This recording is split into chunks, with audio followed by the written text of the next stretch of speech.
को प्रणाम। जय श्री राम। कैसे हो आप सभी? उम्मीद करती हूँ सभी लोग स्वस्थ होंगे, मस्त होंगे, अपने कार्य में व्यस्त होंगे। तो मैं ऋषिका आज आप लोग के सामने कहानी लेकर आई हूँ। कहानी का नाम है फर्ज। जाओ तो ये लिस्ट लेते जाना किराने के सामान की। सुधा ने नवीन को एक लिस्ट हाथ में थमाते हुए कहा। पापा मेरी चॉकलेट। बेटा भी लाड में बोला। पापा मेरे लिए अंकल चिप्स। उससे आराध्या भी अपनी पेंट हिलाते हुए हिलाकर बोली। हाँ बेटा ले आऊंगा, नवीन ने पुचकारते हुए जवाब दिया। मगर नवीन के दिमाग में तो सुबह फोन पर बांस से हुई बातचीत में काहे शब्द गूंज रहे थे। नवीन बाबू, इस बार भी आधी सैलरी ही मिलेगी। बेटे बिटाए जो मिले चुपचाप ले लो। सुधा नवीन को दवा की पर्ची दे दी। माँ की आवाज सुनकर नवीन का ध्यान अचानक टूटा। जी माँ जी, पहले ही दे दी। उफ, ये बीमारी कोरोना कमर तोड़ दी। हम प्राइवेट कंपनी वर्कर की, उस पर ये लॉकडाउन हर बार बढ़ जाता है। अब आधी सैलरी में कैसे माँ की दवाई, किराने वाले का महीने के राशन के पैसे, मकान का किराया, दूध वाले का पैसा, क्या दूं क्या रखूं? नवीन मन ही मन बुदबुदाने लगा। उस पर 4 महीने पहले नई स्कूटी ली थी। सोचा था सुधा और बच्चों को स्कूल छोड़ने को काम आएगी। हम ईएमआई सोच सोचकर ही मन चिंता में डूब रहा था। ऐसी अनेकों परेशानियों को सोचते हुए नवीन राशन लेने बाहर निकल पड़ा।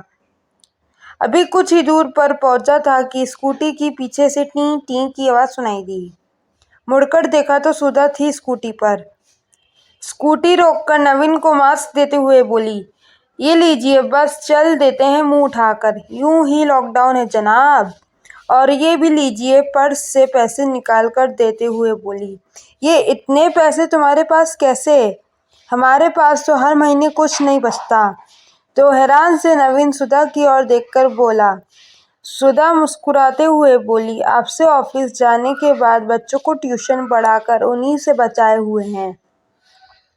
कुछ और बच्चों को ट्यूशन देने लगी थी। आपको नहीं बताया था, सोचा था कभी इमरजेंसी में काम आएंगे। सबके सामने नहीं देना चाहती थी, इसलिए पीछे पीछे चली आई। चेहरे पर हल्की मुस्कान लाकर सुधा ने जवाब दिया, तुम बिल्कुल माँ की तरह मेरी हर परेशानियों को चेहरे पर से पढ़ लेती हो। चैन की सांस लेते हुए नवीन के मुंह से निकला, हाँ माँ ही तो हूँ, मगर तुम्हारी नहीं, तुम्हारे बच्चों की। सुधा मुस्कुराई, बस एक पत्नी का फर्ज निभा रही हूँ। जैसे तुम हर मोड़ पर हर वक्त मेरे साथ मेरे हमकदम बनाकर साथ रहते हो। आखिर हम जीवन साथी जो है सुख दुख के। मुस्कुराकर वो स्कूटी लिए चल गई। वह भीगी हुई पलकों से नवीन भी हंसते हुए उसे देख रहा था। सीख, महिलाओं को परिवार की कई बड़ी जिम्मेदारियां निभानी पड़ती है। उन्हें बचत से लेकर भोजन, स्वास्थ्य, रिश्तेदार, बच्चों की पढ़ाई सब कुछ देखना पड़ता है। ऐसे में उन्हें शुरू से ही बचत की आदत डालनी चाहिए। छात्राओं में बचत की लगन सबसे अधिक होती है। वे स्कूल टाइम से ही बचत करने लगती हैं। गृहिणी बनने पर संभालती है तो भी बचत करके रखती है।